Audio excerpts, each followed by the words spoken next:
ముఖ్యంగా ఈరోజు ఈ మీడియా సమావేశం జరపడానికి ముఖ్య ఉద్దేశం ఏంటంటే గత 7 రోజులుగా రిలే నిరాహార దీక్ష కొనసాగుతూ ఉంది.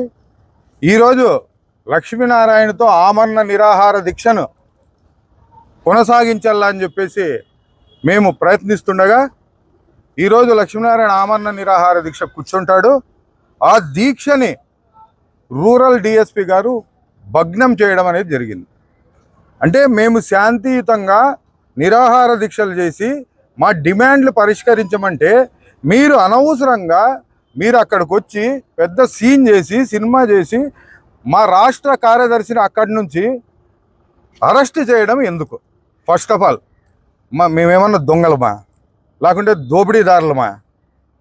ఇంక ఏమని నీ ఉద్దేశము? ముఖ్యంగా 2 టౌన్ పరిధిలో ఉండే ప్లేస్ అది.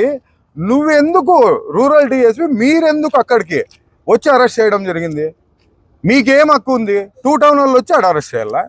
అక్కడ ఏదన్నా జరగనాది జరిగింది అనుకో, అప్పుడు అది 2 టౌన్కి పోతుందా రూరల్కి వస్తుందా?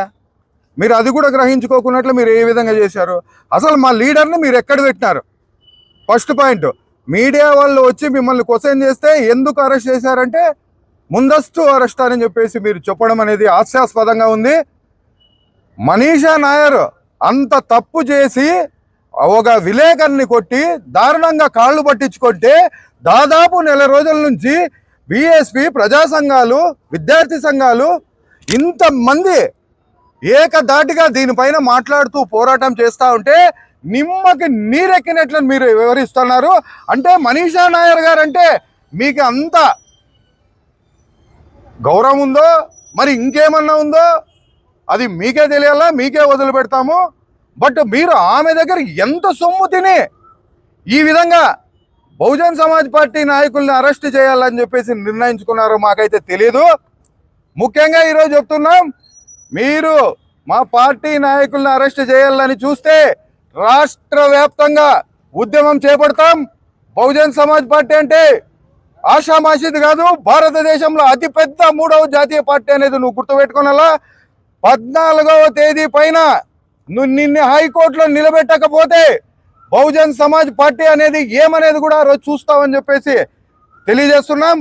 ముఖ్యంగా అక్కడి నుంచి ఆమెను అరెస్ట్ చేయడానికి ఈ రోజుకి కూడా అరెస్ట్ చేయలేదు. ఏదో ఇంటర్నల్గా మీరు అరెస్ట్ చేశారనేది ఇన్ఫర్మేషన్ ఉంది, కానీ మీరు మీడియా పరంగా ఆమెను అరెస్ట్ చేసినారా చేయలేదనేది ఇంతవరకు అనేది చెప్పలేదు.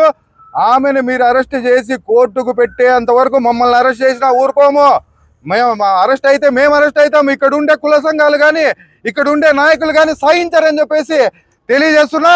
రాష్ట్ర వ్యాప్తంగా ఉద్యమం చేపడతామని చెప్పేసి తెలియజేస్తున్నా. డిఎస్పీ గారు ఖబర్దార్ అని చెప్తున్నా, హెచ్చరిస్తున్నాం. మేము మీరు అదే పనగా దొంగల్ని దోపిడీదారుల్ని అరెస్ట్ చేసినట్ల నాయకుల్ని అరెస్ట్ చేస్తే సహించే ప్రసక్తే లేదని చెప్పి తెలియజేస్తూ జై భీమ్, జై భారత్.